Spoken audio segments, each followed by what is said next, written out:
नमस्कार। ललित विश्व चैनल में आप सबका हार्दिक स्वागत है। हम आज पढ़ेंगे कक्षा 8वीं हिंदी की दूसरी इकाई, जिसमें कविता है धरती का आंगन महके। इस कविता के कवि हैं डॉक्टर प्रकाश दीक्षित।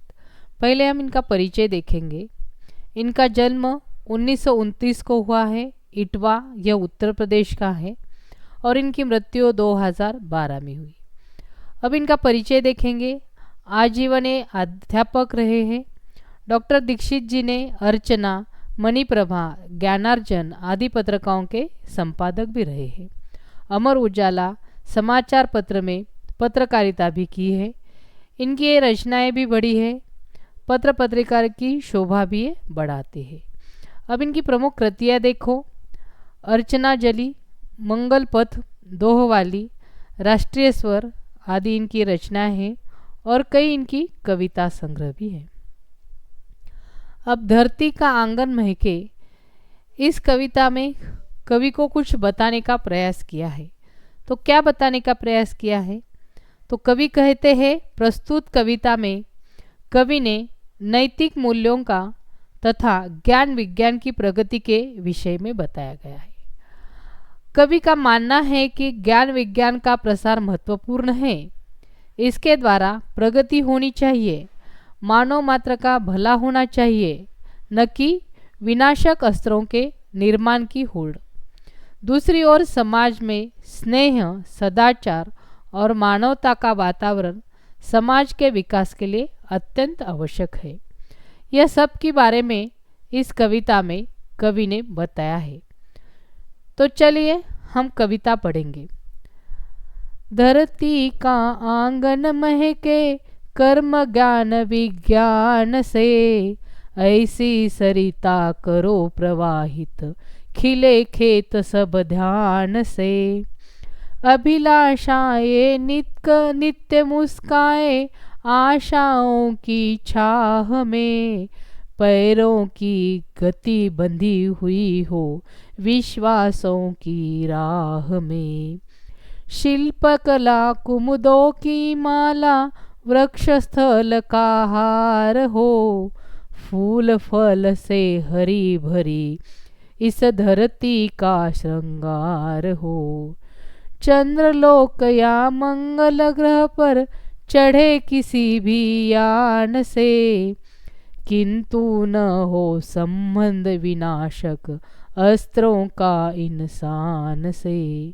सांस सांस जीवन पट बुन कर प्राणों का तन ढकती है, सदाचार की शुभ्र शाल का मन सुंदरता अकती है।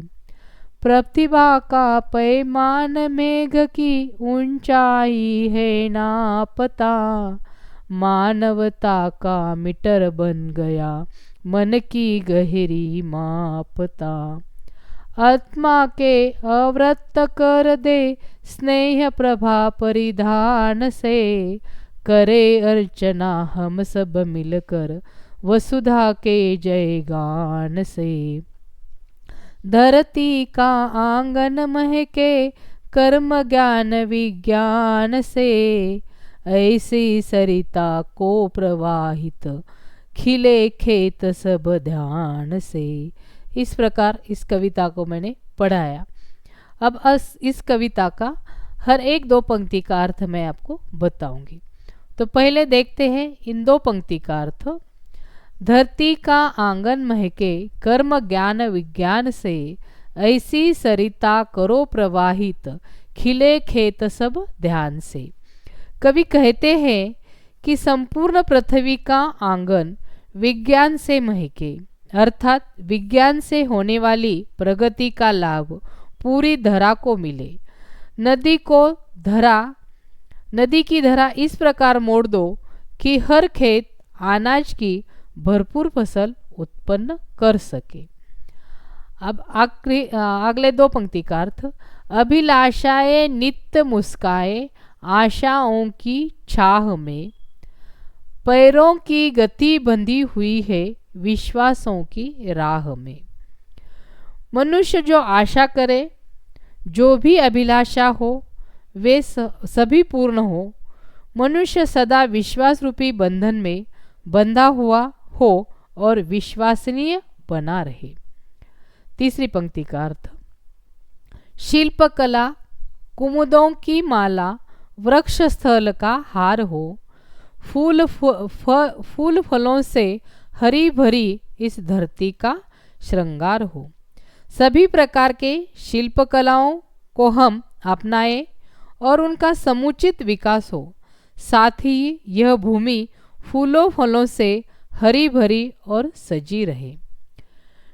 अगली पंक्ति, चंद्रलोक या मंगल ग्रह पर चढ़े किसी भी यान से किंतु न हो संबंध विनाशक अस्त्रों का इंसान से।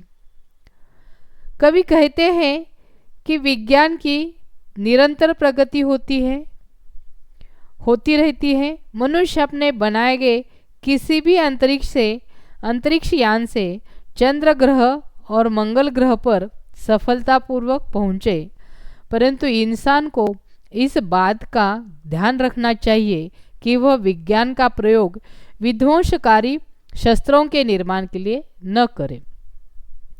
सांस सांस जीवन पट पर बुनकर प्राणों का तन ढाकती, सदाचार की शुभ्र शलका मन सुंदरता आंकती।